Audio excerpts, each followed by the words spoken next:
Jangan lupa ngopi, ngobrol pikiran Indonesia. Jangan lupa like, share, dan subscribe. Assalamualaikum warahmatullahi wabarakatuh. Jumpa kembali rekan-rekan semuanya dalam acara Ngopi, Ngobrol Pikiran Indonesia yang ditayangkan oleh akun YouTube Keluarga Alumni Kami atau kami.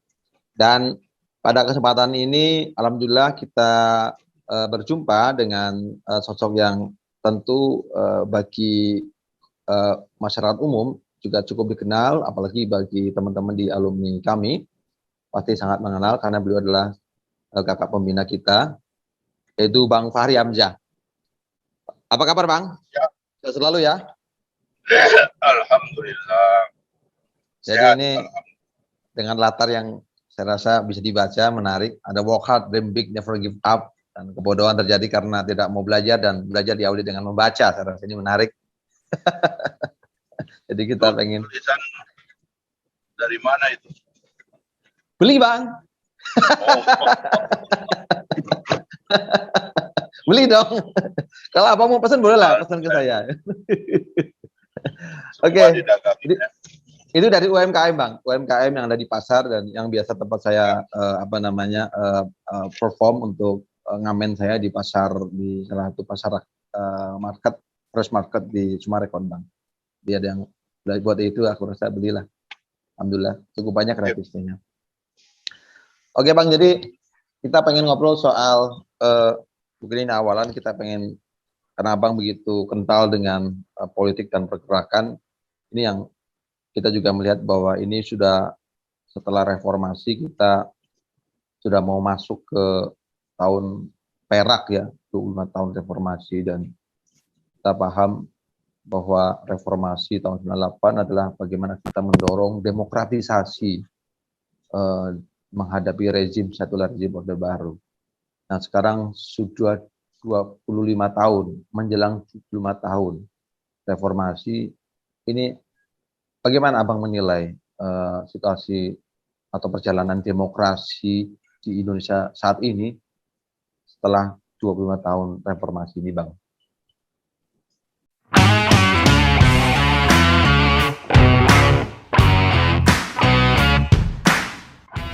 Ayo nonton Ngopi, Ngobrol Pikiran Indonesia.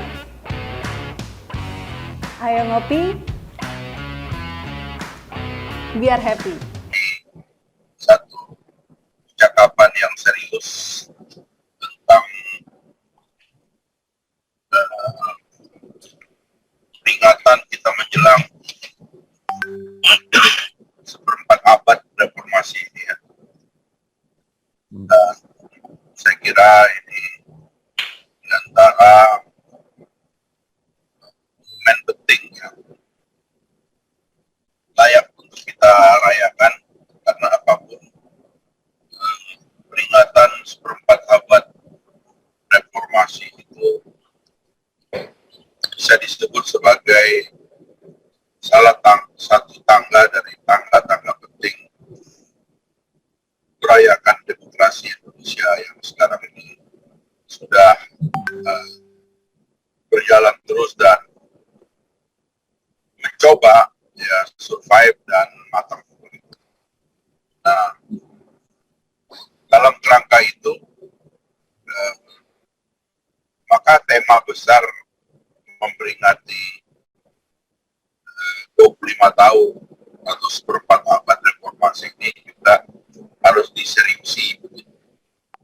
Dan kalau kita mau baca setiap peristiwa pertumbuhan suatu bangsa, ya, itu selalu ada 3 aspek. Ini metode ini saya sering pakai di semua pembicaraan saya, bahwa kita selalu bisa atau selalu harus mencoba membacanya dalam 3 kerangka,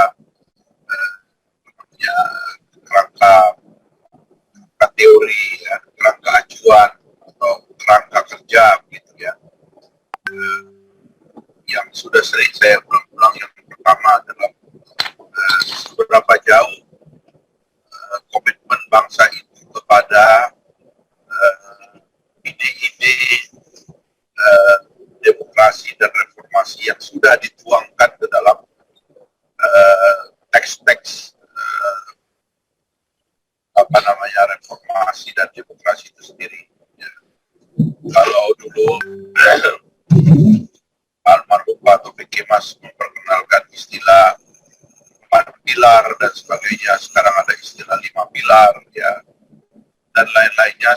Sebenarnya itu dalam rangka mengajak satu bangsa untuk merujuk kepada sebab-sebab tekstual dari kehadiran bangsa itu.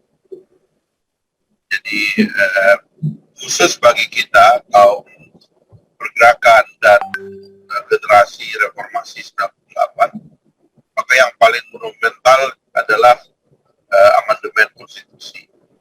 Karena kita tidak ikut merdeka dalam pengertian tidak ikut berperang melawan penjajah dan tidak hadir di kebangsaan timur ketika proklamasi dibaca.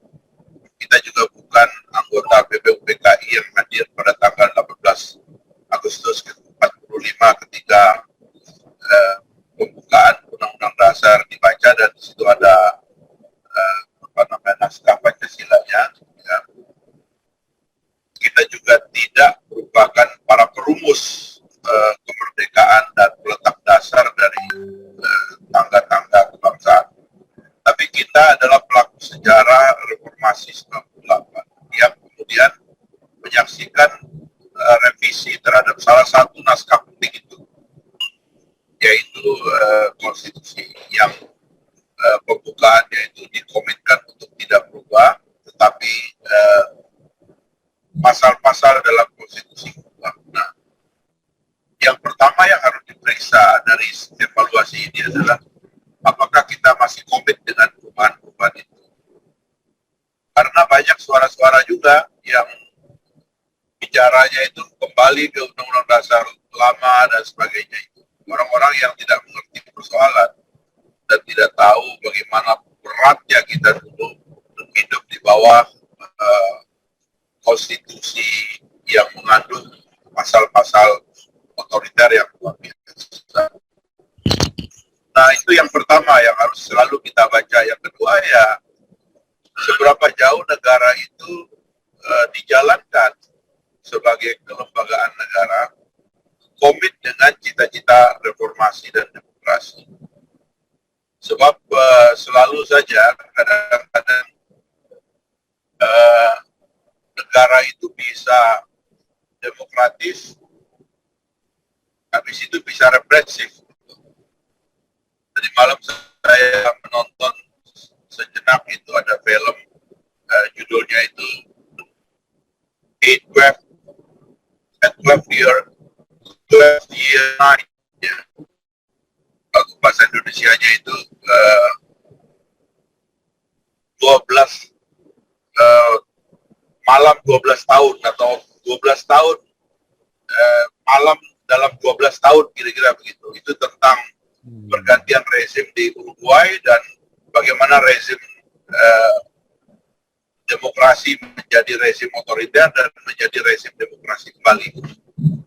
Jadi pemerintahan juga harus diperiksa, jangan-jangan komitmennya terhadap demokrasi itu melemah. Nah, itu yang kedua, aspek itu yang harus kita tinjau. Nah, barulah yang ketiga itu adalah para pemimpin, ya, figur-figur yang ada itu dengan ide-ide demokrasi. Nah, 3 kerangka ini yang bisa dipakai sekarang untuk membaca lalu Indonesia ini gimana keadaannya, gitu kan? Itu yang kita harus kita saksikan. Nah, yang pertama kalau saya langsung saja menyampaikan dulu Pak Amang, ya.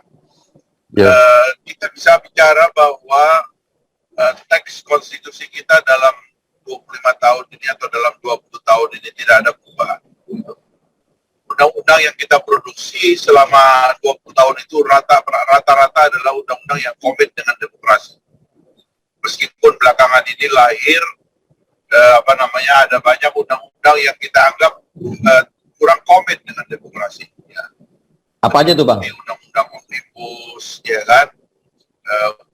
undang-undang ITE revisinya terutama itu kemudian yang terakhir yang dibikin rame sama orang itu adalah rancangan undang-undang kitab undang-undang hukum pidana yang dianggap memberi ruang masuk kepada tindakan-tindakan yang non demokratis ya, dan mengembalikan sebagian dari anasir-anasir otoriter di dalam negara gitu.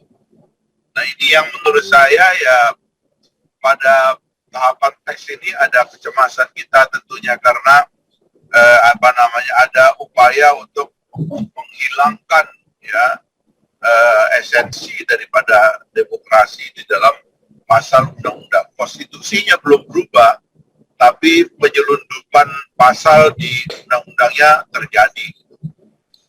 Kemudian dalam perspektif yang kedua, yaitu perspektif penyelenggaraan negara, ya kita memang melihat secara umum pejabat makin sadar bahwa ini alam demokrasi loh, jangan macam-macam gitu. Dunia sudah berubah loh, konstitusi sudah berubah loh, rakyat makin merdeka loh.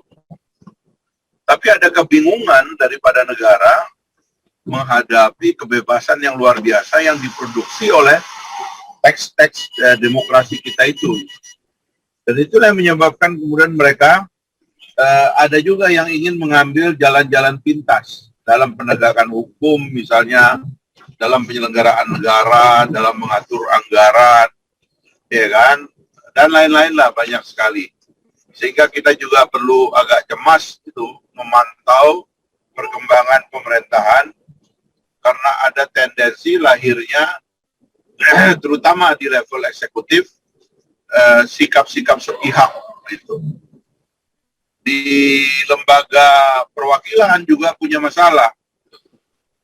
Negara demokrasi kita ini dibajak oleh kesalahan berpikir partai politik yang menganggap Indonesia adalah daulat partai politik, padahal Indonesia adalah daulat rakyat. Itu sehingga di mana-mana kita lihat partai politik yang berada di luar pemerintahan seharusnya ikut cawe-cawe mengganggu pemerintahan secara masif. Ya. Para ketum-ketum ini luar biasa ininya. Dibajak ini maksudnya Bang, dibajak. Jadi demokrasi dibajak oleh parpol atau bagaimana? Atau Ya kan, di belakang atau parpol ada yang bajak pula nih Bang? Dalam negara demokrasi, partai politik adalah event organizer dari saya merekrut para wakil rakyat dan para orang yang dianggap oleh rakyat mengerti aspirasi rakyat pada level legislatif dan pada level eksekutif, ya pada kamar legislatif dan kamar eksekutif, yang apabila mereka sudah dipilih oleh partai politik, mereka sepenuhnya adalah perwakilan rakyat. Tapi tiba-tiba dalam tradisi yang ada sekarang ini, mereka itu menjadi wakil parpol, dan mereka kemudian sepenuhnya dikendalikan oleh partai politik. Nah, inilah yang berbahaya, karena partai politik tidak bisa membedakan wilayah yang disebut dengan daulat rakyat dan daulat parpol itu. Daulat parpol itu adalah rekrutmen, ya kan? Daulat penyelenggaraan negara adalah daulat rakyat.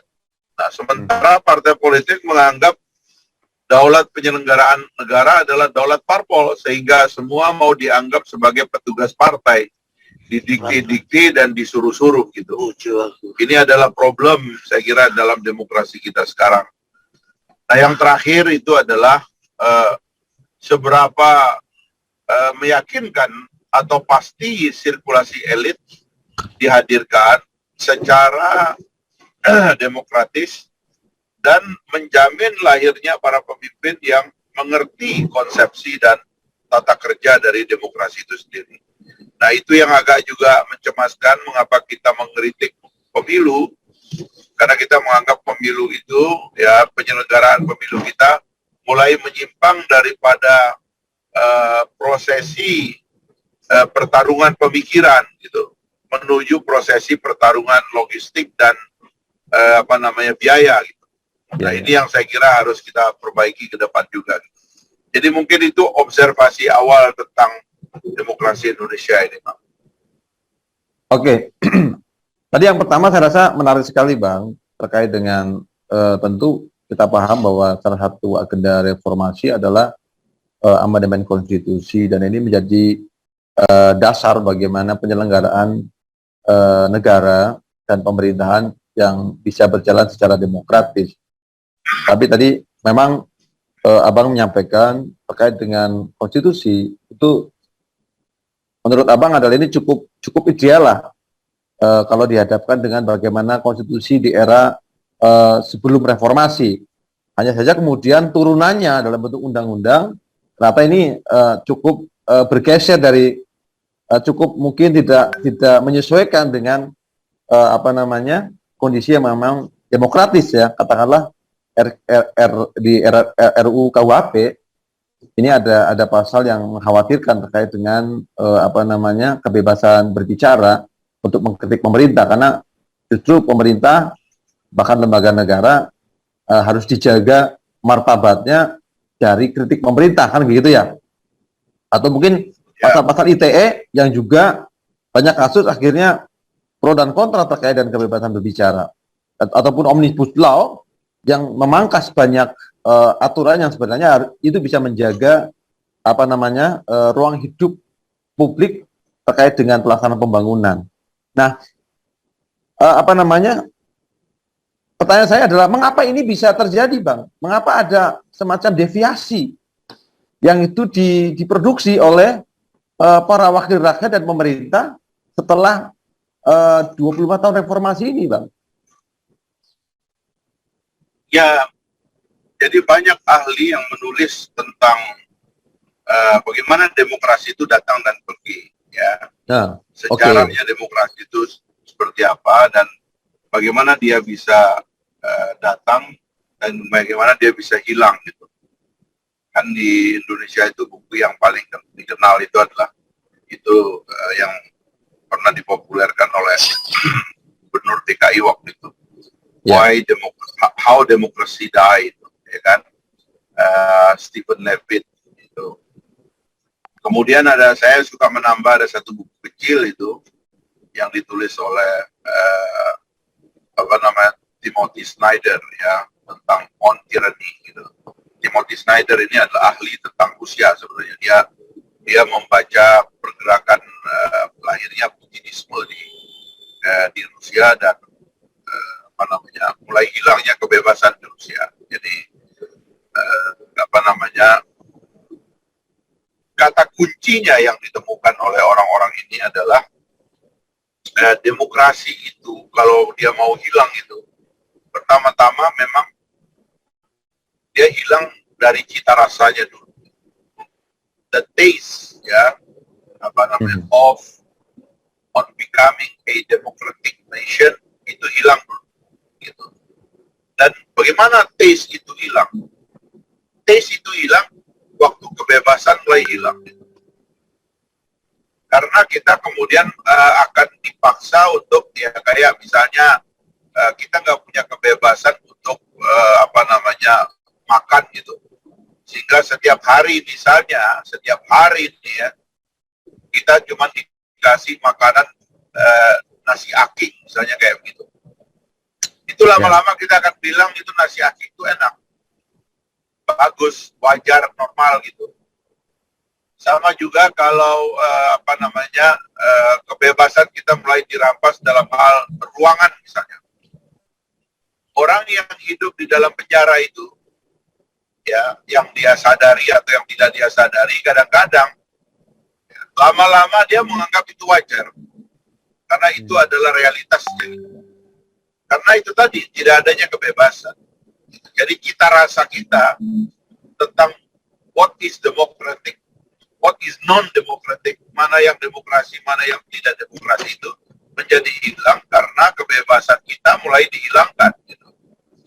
Nah makanya sebenarnya di dalam demokrasi itu kebebasan itu adalah wajib saya sampai kemudian bertanya kepada banyak orang ya, atau membaca banyak buku, definisinya atau apa batas daripada demokrasi itu.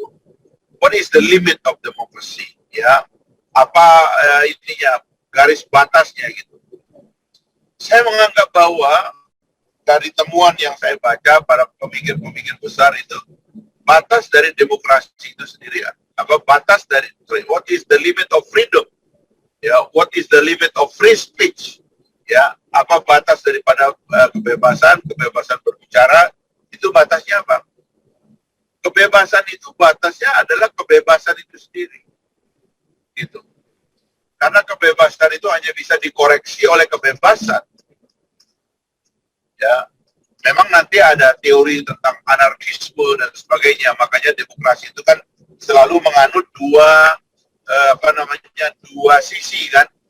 Sisi pertama yang disebut dengan values, ya, nilai-nilai yang tinggi. Sisi kedua yang disebut sebagai rule of law, ya, atau aturan mainnya gitu. Aturan main, betul. Nah, itulah demokrasi itu sendiri. Tetapi tentang kebebasan, batas daripada kebebasan itu adalah kebebasan itu sendiri. Karena hanya kebebasan yang bisa mengontrol kebebasan. Nah, ini yang kadang-kadang di kita itu cita rasanya mulai hilang. Orang mulai mengimpos pasal-pasal yang mengatur kebebasan itu adalah kebebasan menurut negara. Sehingga keakraban warga negara pun kemudian sekarang itu diadili oleh negara. Kebebasan untuk bercengkrama, bercanda, ya kan, dan seterusnya itu diadili oleh negara sedemikian rupa sehingga dunia inovasi kita itu penuh dengan belenggu, ya, sehingga kita tidak bisa bergerak, ya, ke tempat di mana kebebasan itu menghasilkan mahakarya dan cipta yang luar biasa, dan itu yang kita nikmati sekarang dari peradaban barat yang kita adopsi dalam kehidupan kita sehari-hari, dalam bentuk teknologi, dalam bentuk makanan, dalam bentuk fashion, dan lain-lainnya itu adalah buah dan produk dari kebebasan. Nah, karena itulah sekali lagi kalau saya mengatakan mulai ada masalah ini dengan kebebasan kita, ya itu yang kita lihat sekarang. Partai politik juga cita rasanya tentang demokrasi, tentang kebebasan juga melemah. Ya, cita rasa kita sebagai bangsa dan negara tentang kebebasan dan demokrasi juga melemah. Dan partai politik semakin selfish juga mendefinisikan kebebasan itu. Sedemikian rupa sehingga mereka ikut menyetujui pasal-pasal yang akan merepresi rakyat apabila mengkritik pejabat negara. Nah, inilah hal-hal yang sebenarnya sekali lagi kita perlu perbaiki ke depan. Ya, kita nggak boleh membiarkan ini terjadi. Mungkin itu, Pak. Ya, memang pada kasus RUU KUHP, kalau MK sudah membatalkan mengenai pasal penghinaan kepada presiden dan wakil presiden dan juga lembaga tinggi negara lain, tapi dalam konteks RKUHP memang ditaruh bukan pasal penghinaan, tapi lebih pada bab menjaga martabat. Jadi siapapun yang dengan tulisan maupun lisan underestimated martabat sebuah pejabat negara, nah itu berarti dianggap sebagai pelanggaran hukum dan kriminal. Ini kan berbahaya sekali sebenarnya. Ya, pernah ditulis sama kawan kita terkait dengan beberapa evaluasi RKUHP. Jadi artinya pergeseran ini sebenarnya variabelnya apa, Bang? Lagi saya jadi tiba-tiba sekarang RKUHP coba disampaikan, inisiasi oleh negara. ITE kemudian menimbulkan tadi Abang bilang komunikasi antar warga negara akhirnya coba diatur oleh negara sehingga muncullah istilah-istilah perbuatan tidak menyenangkan dan sebagainya lah ya. Jadi polisi disibukkan dengan itu. Atau Omnibus Law, justru Omnibus Law ini pemerintah mencoba mensimplifikasi berbagai macam aturan yang seharusnya itu melindungi hak hidup daripada masyarakat terkait lingkungan, terkait dengan hak hidup dan sebagainya. Tapi coba dieliminir karena biar pembangunan bisa berjalan dengan pembangunan dan investasi bisa berjalan dengan gampang. Ini karena apa, Bang? Apa karena kalau istilahnya kawan-kawan ada yang bilang ada pembajakan dari oligarki, politik dan ekonomi. Apa itu seperti itu, Bang? Ya, sekali lagi kita mesti mantap pada definisi bahwa demokrasi hilang pada awalnya ketika cita rasanya hilang. Dan cita rasanya hilang itu pertama-tama karena kebebasan kita hilang. Untuk menikmati cita rasa sesuatu itu secara apa adanya itu kita memerlukan kebebasan. Maka kecemasan negara misalnya bahwa kalau media sosial tidak dipatroli itu bisa menciptakan menyebabkan melemahnya nasionalisme, atau mereka mengatakan kalau media sosial tidak dikontrol maka yang akan terjadi adalah penyebaran terorisme misalnya gitu ya. Ya, orang-orang yang bisa menggunakan media sosial untuk melakukan makar misalnya kayak gitu. Itu kan yang kayak begitu itu kadang-kadang itu dihadirkan karena pada dasarnya pemerintahan sendiri atau negara secara umum sebenarnya tidak mengerti implikasi dari sosial media atau batas-batas daripada kecemasan yang harus dibuat kepada apapun jenis dan bentuk dari perkembangan masyarakat yang ada gitu. Nah, ini yang saya kira sekarang ini cita rasa kebebasan yang hilang inilah yang menyebabkan kita kemudian sekali lagi ini yang harus diadres pertama kali, jangan yang lain. Karena inilah yang sebenarnya terjadi gitu. Ya kan, semua tadi yang menyebabkan alasan-alasan negara meningkatkan represinya kepada rakyat itu adalah kecemasannya sendiri gitu. Karena kecemasannya nggak pernah diuji gitu. Masa ada orang ditangkap gara-gara men-streaming rapat di YouTube, dia akan melakukan demonstrasi waktu itu. Kawan kita Saganda, Jumhur dan lain-lain itu. Oleh kata mereka ini adalah alasan untuk makar. Masa orang makar itu rapatnya di streaming gitu, ditonton oleh semua orang. Itu kan ngawur kan sebenarnya itu. Tapi ya itulah yang terjadi gitu. Sekali lagi ini karena cita rasa yang menurun, ya, ketidakmampuan membaca the whole picture daripada persoalan kita ini gitu. Nah, jadi tapi saya itu kira akhirnya, itu yang paling penting. Bang, akhirnya itu kembali kepada, akhirnya itu berlanjut kepada soal tadi, Bang, bagaimana negara dan pejabat negara bingung menghadapi demokrasi itu yang tadi diadres oleh Abang. Karena juga ini terkait dengan penegakan hukum. Apalagi di tengah, penegakan hukum yang paling garda terdepan adalah polisian, Polri ya Bang.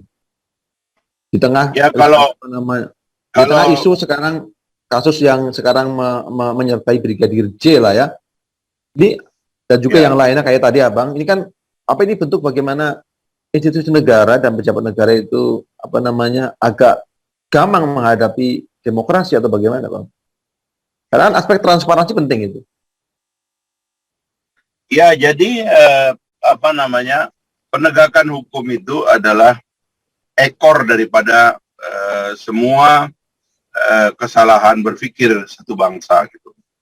Makanya disebut di dalam ilmu hukum pidana itu disebutnya itu hukum pidana itu disebut sebagai the ultimum remedium gitu.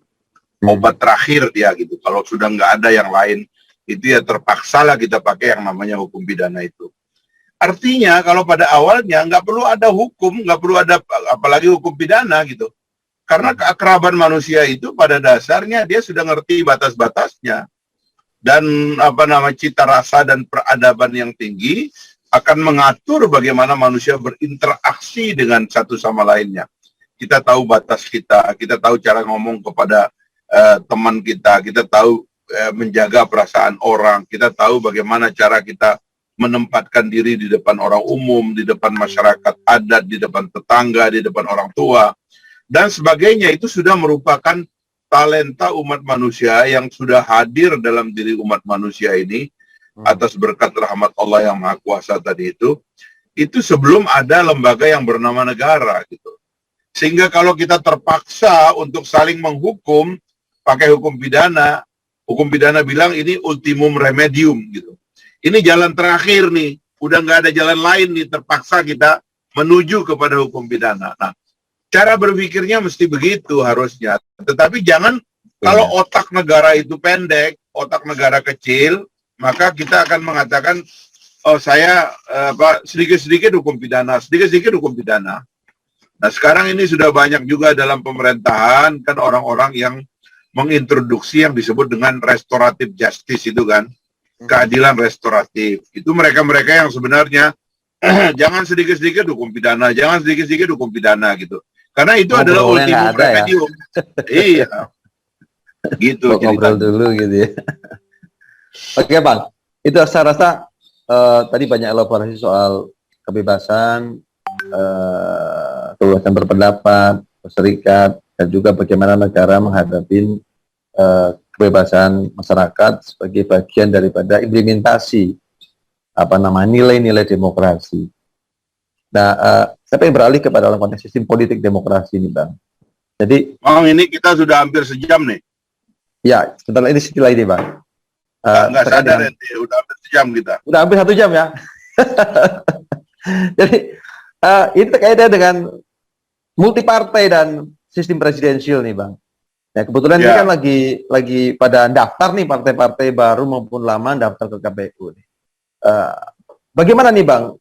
Multipartai bisa memperkuat presidensial dan bagaimana kan faktanya kan seolah-olah harus didorong nih orang untuk koalisi padahal ini presidensial, nggak ada hubungan sama partai politik harusnya gitu ya. Jadi kita kerangkakan ya supaya ini jadi poin terakhir ya. Jadi tadi kita bilang penjagaan teks, penjagaan konstitusi, penjagaan cita rasa demokrasi itu alatnya adalah kebebasan gitu ya. Alatnya adalah kebebasan. Jadi selama kita bebas berpikir, itu konstitusi akan berdiri tegak dan kokoh. Gitu. Nah, yang kedua itu adalah organisasi negara, ya pemerintahan negara gitu. Apa instrumennya untuk menjaga ini semua? Adalah keterbukaan. Ya, makanya lahir check and balances mechanism yang kita perkuat lembaga perwakilan itu supaya dia menjaga jalannya pemerintahan. Nah, yang menarik ini, yang terakhir ini, bagaimana memastikan sirkulasi elit yang baik ke depan gitu, supaya orang-orang yang bisa menjaga demokrasi ini selalu diproduksi oleh sistem. Maka adalah pemilu yang sehat, pemilu yang luber jurdil yang kita sudah canangkan berkali-kali selama bahkan dari era Orde Baru juga kita sudah bilang luber jurdil gitu. Luber jurdil. Maka ada lagunya pokoknya. Ya, ada lagunya dan termasuk kalau mau menjaga presidensialisme dan sebagainya itu ya semuanya itu pemilu luber jurdil itu tadi, karena dengan lahirnya orang-orang yang mengerti konsep, mengerti sistem, maka dia yang akan menjaga presidensialisme, dia akan menjaga negara kesatuan, dia akan menjaga multipartisme dan sebagainya gitu, yang oleh pemikiran-pemikiran cetek ini seolah-olah tidak sinkron gitu. Misalnya, saya kan membantah teorinya Scott Manwaring yang mengatakan bahwa demokrasi atau presidensialisme dan multipartisme itu tidak tidak sejalan gitu. Yang sejalan adalah presidensialisme bersejalan dengan dua partai ya. Dua partai ya kan, sistem seperti di Amerika Serikat ya, bipartisanisme. Nah, saya bilang tidak, selama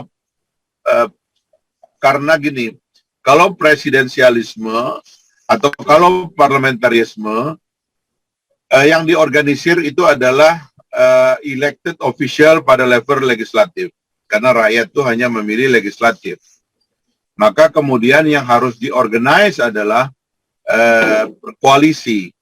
Rakyat hanya memilih anggota dewan, lalu rakyat mengatakan terserah kalian mau yang jadi eksekutif mana, yang mau jadi legislatif mana, silakan gitu. Yang mau jadi ruling majority mana, yang mau jadi opposition mana, silakan. Kata rakyat nih, waktu memilih dalam sistem parlamentarisme. Tapi di dalam sistem presidensialisme, rakyat mengatakan, enggak, kamu nggak berhak pilih oposisi, yang milih oposisi saya. Kamu hanya, kamu juga, jadi kalau di dalam parlamentarisme saya cuma milih, saya cuma pilih legislatif, sekarang saya pilih dua. Saya kasih kamu eksekutif, ya presiden dalam hal ini, saya yang milih, kata rakyat, saya juga milihkan kamu oposisi, yaitu legislatif. Jadi kata rakyat, legislatif yang aku pilih itu aku tugaskan jadi oposisi. Nah, terhadap presiden yang juga aku pilih, kata rakyat. Nah, kalau rakyat maunya begitu, maka tidak ada kesulitan kita untuk mengorganize. Karena pada dasarnya yang kita organize adalah apa yang sudah dipilih oleh rakyat. Kalau rakyat milihnya anggota dewan itu adalah sebagai oposisi terhadap eksekutif, ya organize mereka sebagai oposisi. Gitu loh. Makanya kalau di parlemen, di dalam negara demokrasi itu, pada dasarnya hak investigasi anggota parlemen tidak bisa dibatasi. Karena juga pada dasarnya presiden nggak bisa dijatuhkan. Gitu. Dalam negara dalam negara presidensil, presiden nggak bisa dijatuhkan. Kecuali untuk kalau konteks negara kita gimana nih Pak, menurut Abang ini? Ada komplikasi di situ? Ya, di negara kita ini, anggota parlemen dan ketua-ketua umum partai politik ini nggak tahu beda presidensialisme dan parlamentarisme. Ini kan kawan-kawan ini nggak suka baca buku, kan, nggak suka diskusi. Ya kan? Jadi itu yang disebut tadi ya Bang ya? Jadi pejabat negara, elit politik kurang memahami fitur-fitur demokrasi yang kebetulan dalam konteks sistem politik demokrasi Indonesia itu menganut sistem presidensial gitu ya. Jadi bingung-bingung juga nih. Itulah yang terjadi. Gitu Pak Amang. Jadi ya kita coba elaborasi, ya saya terima kasih ini ditugaskan pertama, tapi kita harus betul-betul serius ini karena inilah pohon dari persoalan kita sekarang ini yang harus kita tulis sebagai evaluasi kita dalam seperempat abad reformasi ini. Gitu, Oke Bang, ternyata ini nggak terasa sudah hampir 60 menit ya. Sebenarnya masih ada beberapa pertanyaan, tapi nanti kita lanjutlah. Jangan dihabisin pertanyaannya buat orang lain nanti. Oke Bang Fahri, thank you banget, terima kasih banget atas waktunya dan pendengarnya. Demikian ngobrol kita dalam acara Ngobrol Pikiran Indonesia yang pada periode yang kesekian kalinya. Dan terima kasih Bang Fahri atas waktunya.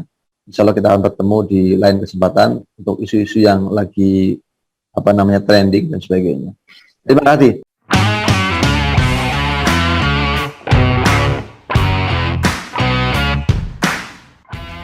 Ayo nonton Ngopi, Ngobrol Pikiran Indonesia. Ayo ngopi, biar happy.